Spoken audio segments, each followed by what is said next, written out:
Hi, hi, hi. Sorry, Hi, sorry. hi, how are you? Good afternoon, everyone. Welcome to another Kelvin's Keys to Success. We just celebrated Halloween, and I hope you had a nice treat and not any tricks this past week. So it was a fun time. I got to be able to enjoy some time with my family and take them out, and we had a good time dressed up as the Up costume. So it's on my social media if you wanted to take a look. And today we're going to be covering some important stuff. I recently did complete the revised checklist for the company, and I wanted to go over some of the highlights and explanations of our checklist to help a lot of you in your transactions, giving you broker guidance how to complete and make a complete file for same day payments on your closings. But before I get into any of that, I know Robin, you had some questions that I answered already. Cherry, do you have any Yes. questions you want to ask? Anything on top of your mind?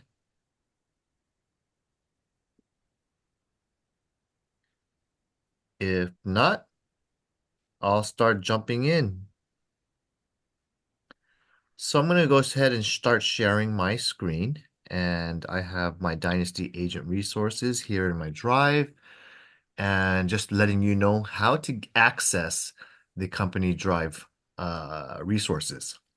So for you, you would go with shared with me when you get logged into Drive, and you should be able to access our link. For me, I have a lot of different stuff, but I'll go ahead and go to this folder, CB Dynasty Agent Resource Center.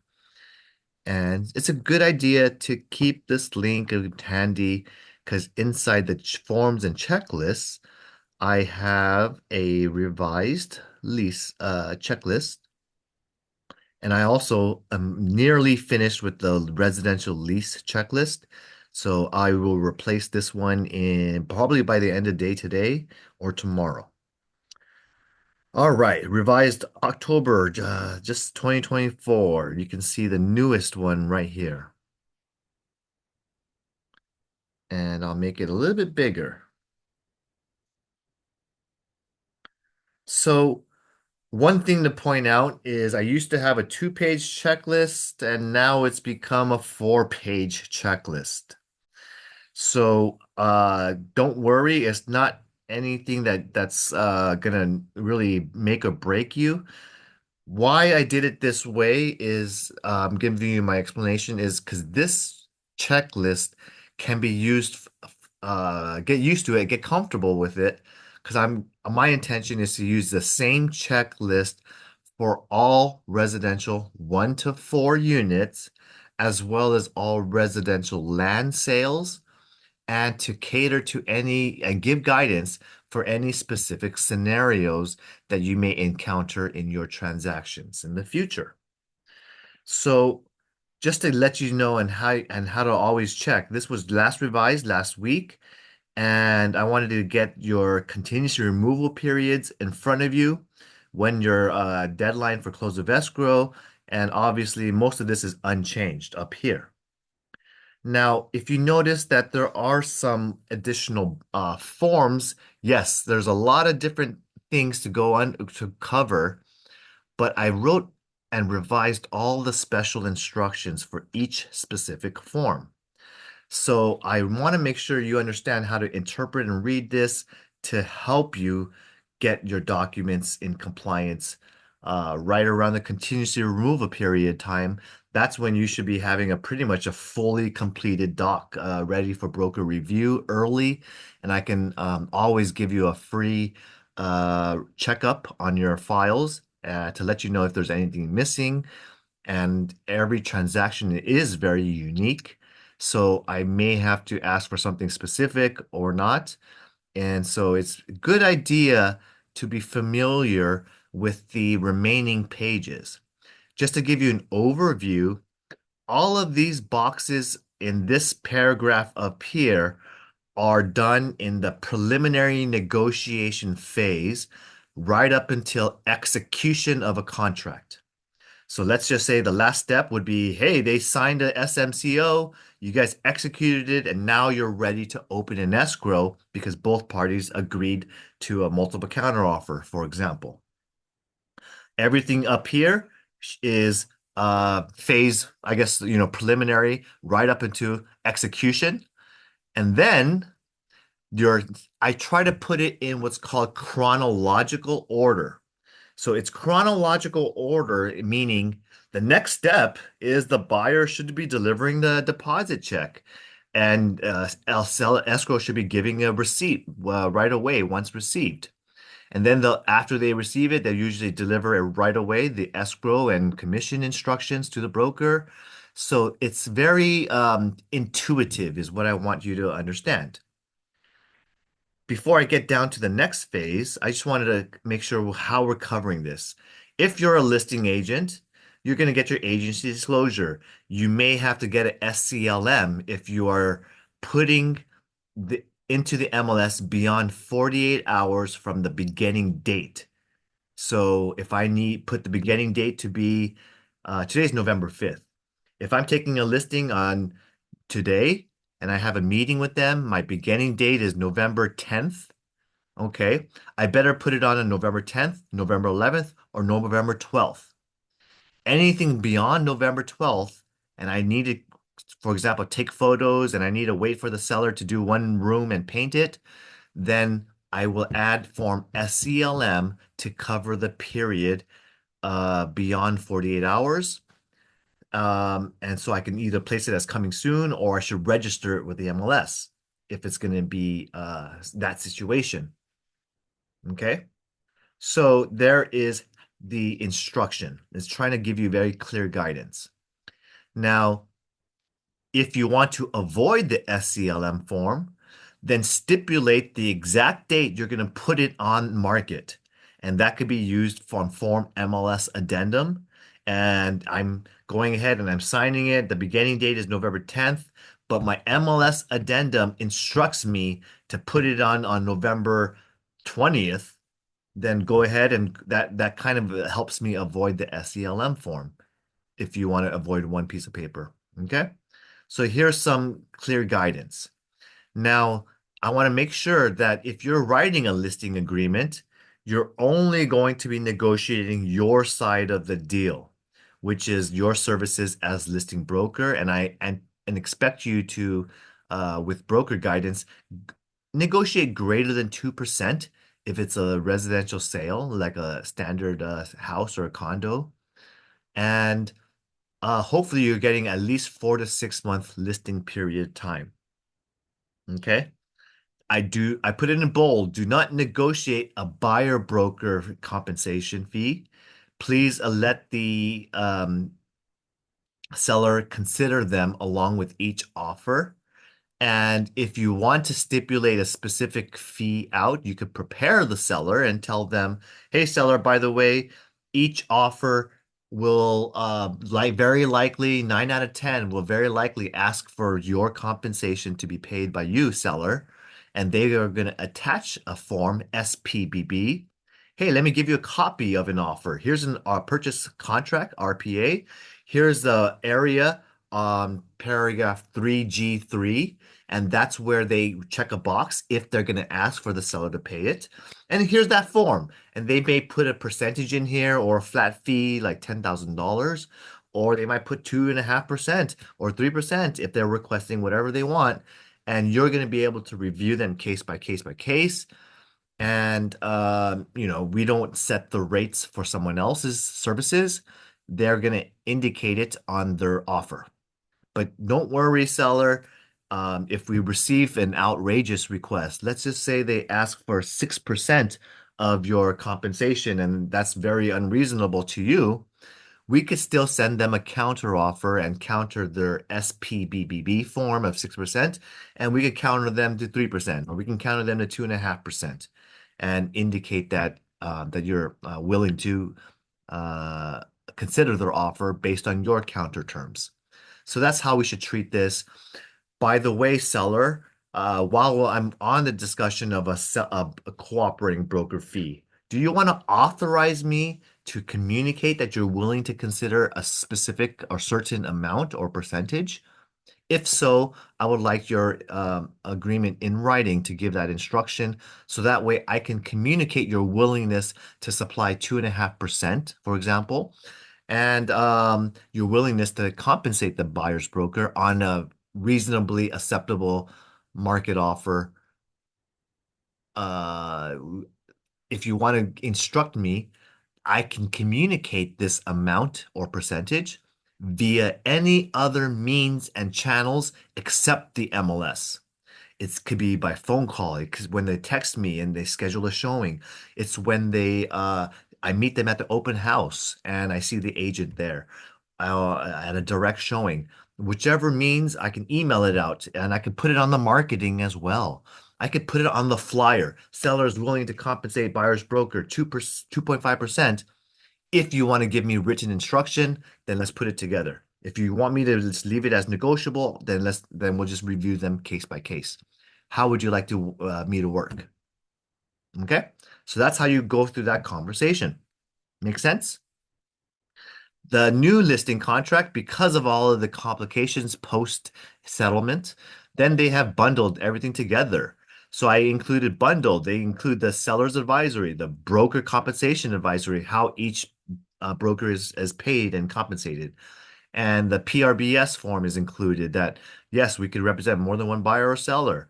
And the Fair Housing Consumer, California Consumer Privacy Act, these are all bundled together. So they're giving you those simple instructions as well as the other bundles, the Buyer Inspection Advisory, BHIA, and the CCPA. That's attached to the RPA bundle. Makes sense. Any questions? Nope, I'm good. All right. Anyone else? If anyone questions, please stop me here. Otherwise, I'm moving down. Now, the next steps besides delivering the EMD, the buyer brings it in within 3 days of acceptance. Awesome. Escrow provides the instructions. And here is when I would ask you at the closing if there's any addendums or amendments. This is the only thing that's kind of out of order because at the end of the day, addendums and amendments can be supplied at any time. But I want to just have this available here in the front and center. So here it is. And I want a copy as a broker of all conducted reports and investigations on the property. It includes your appraisal, it includes your home inspection, any plumbing or contractors quotes. It's very good to document your files with everything that's been performed, especially paid for the transaction because it's relevant. There are areas of in here that mitigate your liability when the buyer performs more reports and you have a copy of it. We can definitely have more evidence and more things in our favor to show that we've recommended, suggested, and highlighted them to do certain specific duties, especially when there's flaws in the property. There's neglected, damaged areas. There's deferred maintenance. Maybe there's some broken items that you obviously can see. If you see anything called out in the home inspection, the property inspection general report, that's usually the one report that most people do. Like 90, 80% of the buyers should do an inspection. We 100% recommend it for every single property except for vacant land or properties that are going to be torn down. Then I don't necessarily need you to recommend it. If you are going to go ahead and remodel or you're going to sell a property, even if it's in brand new shape, condition, it's made by a human, therefore it could have human flaws or a missing this and that. So therefore, we always recommend a general home inspection. Using the BIW form is a good piece of advice. I always use it when when I'm asking the buyer to waive the termite or I'm suggesting to be competitive. Maybe we don't ask for termite. So then we get them to sign off on this form. Now, the BIE, I highlight this form because when I speak to the risk management attorneys for car, they all tell me the same consistent things. Here is the clear instructions for you as a listing or buyer's agent. I don't care which party side you are representing. get this on your file. If the home property inspection report says, oh, a potential mold or damaged areas in the tiling, black substance observed in surface mold or surface areas, get a mold specialist, get a plumber. Guess what? They have basically covered their own butts, the home inspection company, and they have basically pushed it off for the buyer to conduct and seek a specialist to seek further evaluation, right? If it might be saying, oh, there's the electrical outlet does not appear to be grounded. It does missing a cover plate. Seek an electrician. They're gonna always, in many various areas, a ask for you to get a third-party specialist outside special um, report to investigate that matter. And so, therefore, they have basically proven and shown to the buyer, there's something a little bit wrong. This does not look right. And we recommend you seek a further evaluation, quote, opinion. So they have deferred that liability to someone else, the third party person, the plumber, the electrician, the roofer, right? We want to have consistent, similar practices like the home inspection companies. I know you are not a trained contractor. You're not licensed plumber, electricians, or roofers. So therefore, why aren't you also covering your own butt in your transactions? How do you do it? Well, every area that is noted to seek a further opinion evaluation report, then we highlight it for our own buyer to um, put it in front of them that we've also recommended it and read the report. And we also suggest and advise the client to perform additional due diligence. So I'm going to go ahead and pull up the car form, BIE, to give you a clear overview of what you should do. This is the number one area to eliminate and mitigate any risk with any transactions or closings, especially if this property is built before the year 2000. Many of the properties have deferred maintenance, has original probably has been worked on and remodeled, and a lot of things have been done to the property, and it probably has some history, has some leaks, has some damages and areas that will need further evaluation. So, using Form BIE, here's what I would and I do in my own practices. Okay, so let me pull this up and get the car forms up ready for you. Any questions you guys have? Okay, so give me a second. It's gonna pull up, and I'm gonna pop open a new screen.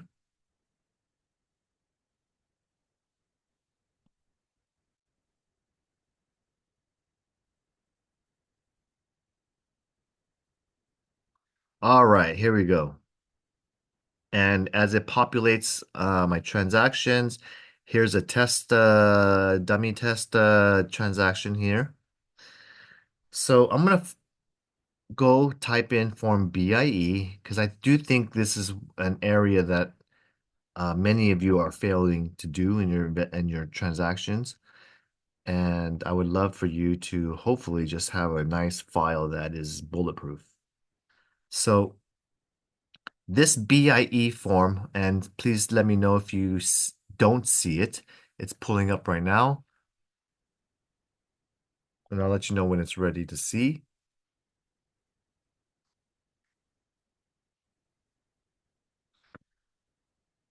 As you can see from the form now, it's gonna say buyer BIE number one, and there's a sample address. Now, what do I do? Um, These are all the typical areas that a home inspection company will say, I suggest you get a further opinion, a second evaluation, and conduct more due diligence, buyer.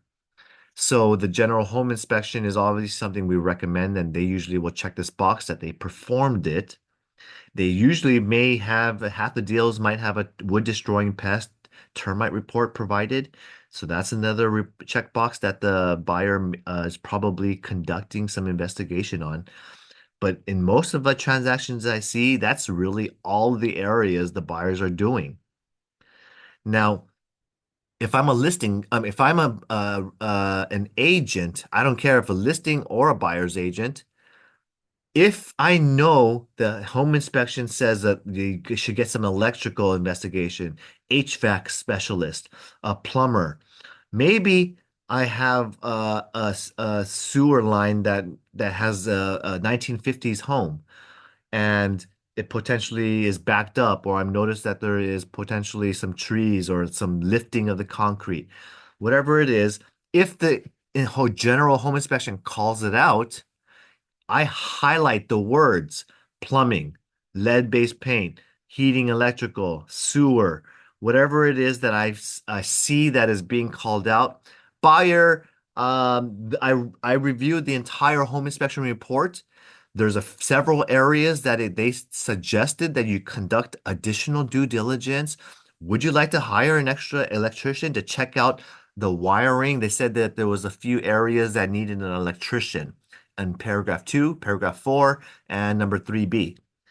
And then I highlighted it for you to make sure you have the option. Right now, you have your 17-day due diligence period. Would you like to hire an electrician to check this areas out, to give you an opinion, let you know the problem and the resolutions, what it costs to replace it or repair it? All right. Oh, this they did say they found a leak right above the bedroom, and I wanted to make sure you were aware that this we do not know as agents whether this is an active leak or this is something that was leaked 20 years ago. This is a 1960s home, and maybe they just didn't paint and replace that area.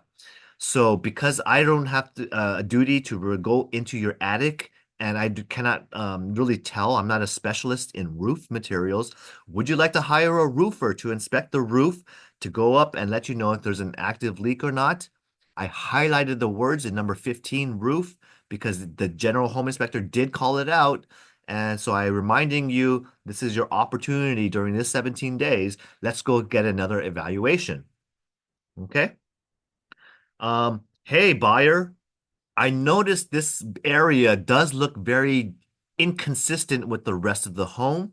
The slope line of the roof is not matching the rest of the property, and I believe this is in what's called a patio area that may have been enclosed.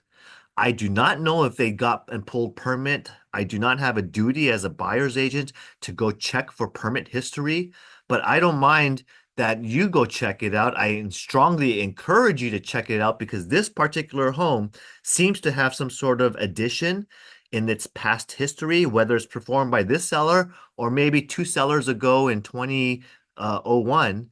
So I suggest and highlighted for you to check with the city to see the permit history. And if you want me to, I'll even accompany you and let's go together so we can check the history and you can pull the permit history to verify whether or not it's permitted. Sounds like a good idea. Here's the highlight. And so I'm covering my butt. I'm reminding them I've read the report and going everything in here, and I could be having 10 areas highlighted, especially if there's a lot of deferred maintenance. And therefore, when the buyer signs below, they've at least gotten this recommendations from me. And I highlighted it, or if I'm emailing it out to them and I don't have the ability to highlight it, I write it in my email. Buyer, I definitely think you should check out number 12, number 15, number 16, and number 27 for the mold. So, uh, it, do you have any intentions to hire a third party specialist to check those areas out? Those are the areas that were called out in the home inspection report. Uh, Please indicate and check the boxes that you want to perform. Let me know the contact of the person you want to hire. I can go ahead and call them up and start scheduling it for you once you've identified which mold specialist company you want to find or which electrician you want to use. Okay? That's how you do it and protect and bulletproof your transaction. Any questions? I'd like to comment, you would stand out from other agents. You're showing your value by, doing a little bit more than some agents would by assisting your client this way. Yeah, I say vast majority of agents, they're on the phone with their client and they're reviewing the reports. I know the agents, you guys look at it and read it, but you have Hmm. no evidence in your written history that you've made some recommendations and suggestions to your client. Everything is done verbal. And verbal, unfortunately, is memory based, and people have forgetful memories, especially when they're being coached by an attorney. I don't think they told you anything. Do you have any evidence or written? Let me check your emails. Let me check your communication log. And they'll go, no, my agent never told me about getting a roofer, electrician, or pulling permits. They have a what's called selective memory. But Yep, they sure do. if you have a evidence and you said, "Hey, buyer agent, we reviewed the things together on the phone today," and by all means, do it by the phone. It's fine. I just wanted to point out number 28, the permit history. We have an enclosed patio, and I do suggest you get a check with the city for the public records and the permits. So number 28, 29, and number 8 for square footage, as well as the electrical and the HVAC, number 4 and 5. These are the areas that I suggested, and they were called out on the report. I'm going to write an email after my verbal conversation with them. Right after 5, 10 minutes, I'll spend and summarize my conversation.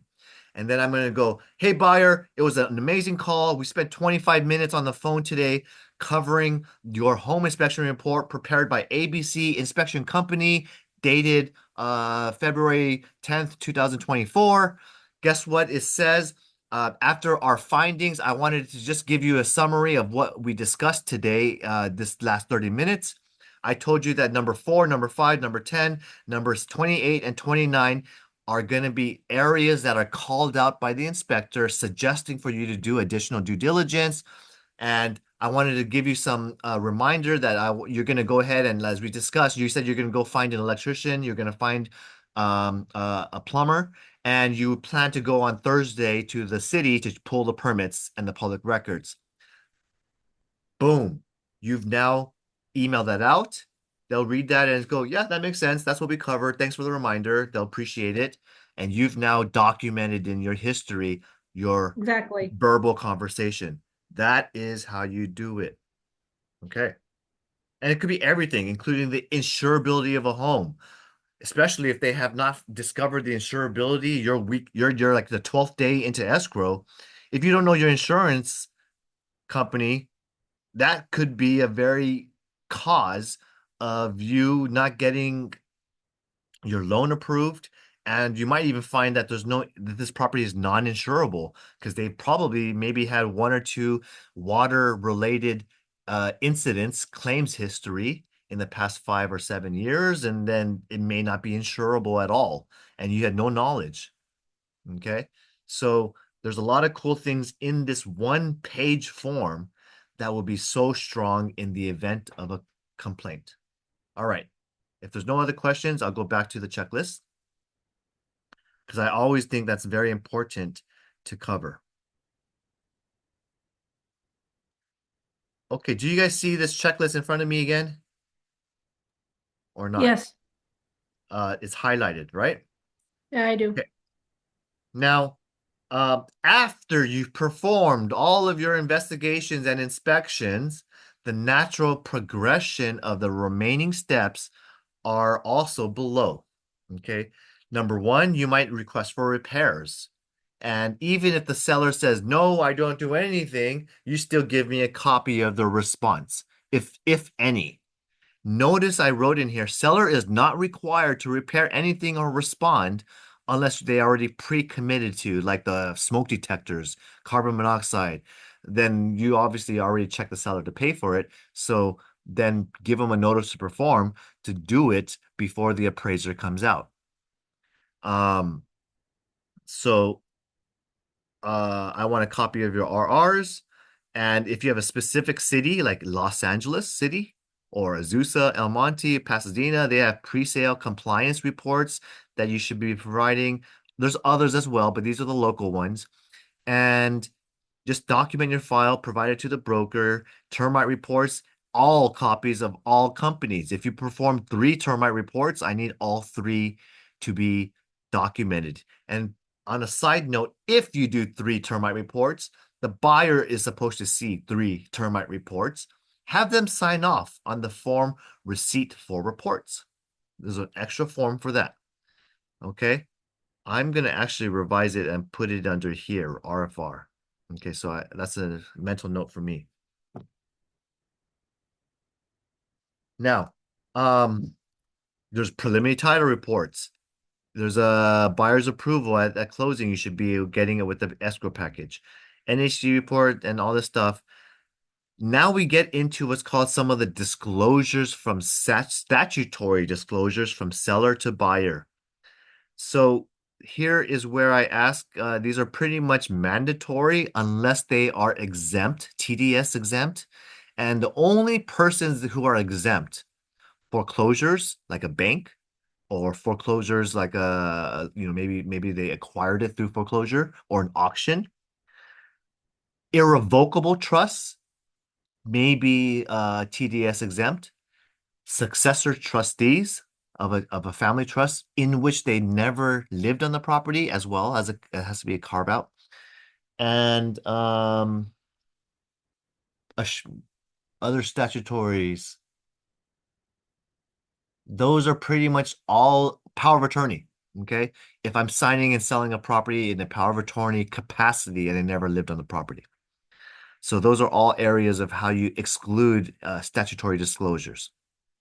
Now, every agent, both buyer and selling agent, listing agent, need to perform an AVID if this is a residential 1 to 4 unit. So do it, and you do not have to move any furniture. If the seller is exempt, it will be prudent of the exempted person to provide just the form ESD. To the best of your knowledge, you know that there's no death on the property or claims against the property or material defects. Okay. Now, it's very straightforward that the lead-based pan, water heater, smoker, carbon monoxide, these are all standard forms that we're all used to. The square foot lot size advisory is always recommended when you have a discrepancy in the bedroom counts or the bathroom counts, or there's unpermitted areas, or a discrepancy from the county and the city data in square footage, or a discrepancy in the seller stated or estimated square footage. Okay? Always use this form in those situations. Only need FHDS to be completed if it's in a high or very high fire zone. If it's not in a high fire zone, I don't mind sending this form to them blank and just have the seller sign their portion and just give it to them blank. Okay? If you are in a high fire zone, fill it out and add form wildfire disaster advisory WFDA. And you can use the earthquake booklet for these specific years and before. So if it is on 1960, yes, you do need the earthquake booklet report. And then once you've completed all the disclosures, then that's usually a period now where we're preparing for closing. This next section is when you may be removing all the contingencies or removing them one by one by one. If there's performance items, you can put the other party on notice. You should do a final walkthrough and recommend it for every buyer within 5 days of closing date. And note any items, defects, or repairs that have not been satisfied. And these are all standard closing docs, and make sure you get it from the escrow company at closing, the FERPTA QS, or the 593 if you're the seller's agent, and whatnot. That's the end of the checklist. But specific areas or specific transactions have a unique situation, then I'll describe them below. So, If you are representing a buyer and the post NAR settlement, there are additional items needed for the broker compliance file. So page 3 begins, well, if you're representing a buyer, prior to showing that property, and especially prior to submitting an offer to a property, you should already have your BRBC form completed, right? Yeah, everyone say yes. So therefore, I would like a copy of this pretty much within 2 days of you executing this agreement. And obviously, so I'm putting this front and center that this form is going to be requested when you're representing a buyer from the broker, and it's bundled with this BCA broker compensation and the agency disclosure, standard stuff. Optionally, you could have a sit down conversation and identify the buyer's priorities and their preferences. So that's a nice form to use for pre-qualifying your client and understanding their needs and wants and separating what's a must and a hope item, like a pool. Now, if you're going to modify anything, you can use MTBR, like, oh, guess what? Let's modify the this particular deal is a special arrangement or term or whatever. You can modify our agreements. And if you are going to request the seller to pay for your transaction, then you want the SPBB form signed and executed along with your RPA offer. And if you're going to handle any non-MLS transactions, let's say my seller already identified their own client. It just happened to me where the seller says, hey, I want to sell it to my tenant. I don't want to list it in the MLS. I don't want anyone to know about it. I want to just go ahead and sell it straight to my tenant. They've already we talked about the price already. So if that's the case, I would represent the seller with a single party compensation agreement, draft up the contract, maybe just indicate that I'm representing seller only or tenant only. And I would put this together without using the listing contract form. Okay. Now, when I'm, let's say, at an open house and I'm the listing agent and the buyer is an investor and he says, hey, I'm a sophisticated investor. Can you help me write up the property? I do not want any representation. I will not allow you to represent me. I can handle this transaction myself. I'm cash. I've done 20 deals in the last several years. Okay, great. Then I would represent seller only. I'll prepare the contract with them and I'll go ahead and give them a buyer non-agency agreement form and stipulate that the buyer is representing themselves. Okay. Same thing and vice versa. Maybe I have a buyer, I'm representing them, they're already under my BRBC agreement, and we're looking at properties every weekend. And I happen to drive by a property that's a for sale by owner and I knock on the door. I say, I think your property is a great fit for my buyer. Do you mind me coming in and showing it to them this weekend? The seller says, sure, come on in, but I'm not going to pay you a commission. Okay, don't worry. My buyer will pay him its own commission. I got a BRBC sign formed, blah, blah, blah, blah, blah. And then I would just tell the seller that, okay, here's our offer. You're not represented by me. You are acknowledging a seller non-agency form. Look, I wrote for sale by owner on the brokerage side, and I'm writing up this offer for you, and my buyer will pay my own commission. Awesome. You just wrapped it up. If you happen to have a client, buyer or seller, that is an entity, or you have a 3 or more signers, here are your instructions. Okay. If you have a vacant land property, guess what? There's not too much disclosures or forms as much needed, but this is your instructions, and you would use the vacant land listing agreement if you're a listing broker. I encourage you to get a 4 to 5% plus listing compensation for one side, and that's because vacant lands typically aren't that valuable. They're maybe only $100,000 or 120, I don't know, very, very low. So therefore, to make it worthwhile for you to do those services and drive out to who knows, like Adelanto or Palmdale, then guess what? It's 4 to 5% of 50,000 is still not that much money. Okay. So here's your complete instructions for the vacant land questionnaire. instead of the TDS or SPQ requirements. And you do not need to do an AVID if there is no structures. Hey, Kelvin, Yep. I'm not able to see what you're currently on. I still see the basic the checking off the different forms. Okay, do you see it here? I see a blank screen. Let me try to pull this checklist back up. Um, do you see this tab here with the checklist now? Not yet.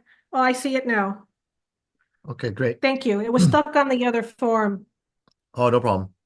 So this is the broker side of forms of how to follow through the buyer side stuff that if you're representing a buyer, then these are the other areas of new forms that we should be using and just double checking.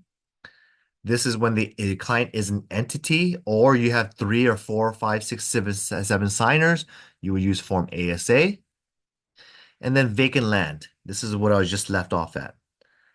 If you happen to be selling, like in Riverside, there's agricultural land used for agricultural purposes, then you could use the agricultural um, uh, land questionnaire and agricultural addendum to that if you are selling agricultural purpose type of properties. And it is very different if you're using form VLPA, which is the vacant land purchase agreement, or the seller agricultural land seller questionnaire. Okay, so hopefully that makes sense to you. It's very rare, just letting you know the guidance. Now, you might be selling a duplex, a triplex, or a any property in which there's multifamily or there's an HOA on the property. Well, if you just have a standard condominium, that's an HOA, right? I would probably just need you to give me the buyer's approval of the CCNR and HOA docs, and that's all you need. Um, if you only have a duplex or triplex, then you might just only give me the RUPA, which is the purchase agreement addendum. But you also, I forgot to write on here, I'm going to write this as well. Tenant estoppel certificate and or rent certificate.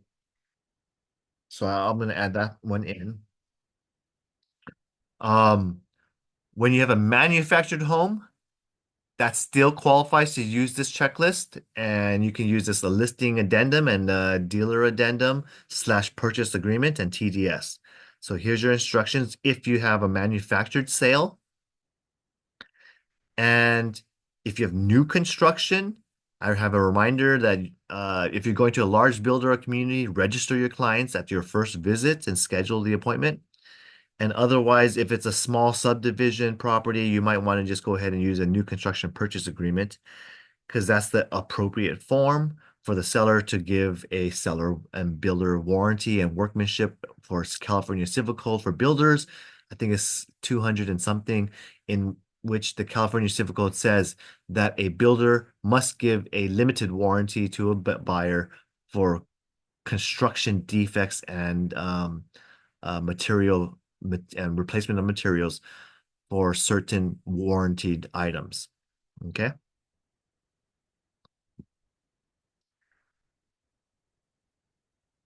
Now, to prevent liability and additional items, etc., there's our affiliated business disclosure that whenever you use Perfect Escrow, this is inside the Dynasty Drive folder. So you execute and use this with your transactions. Um, I always suggest that you use the interpreter translator agreement for every time your client does not speak English as their primary first language. Okay? So even if they have limited English, maybe still include this form because it's better to have it than not. That You have suggested that they always can review it with their own interpreter of their choice.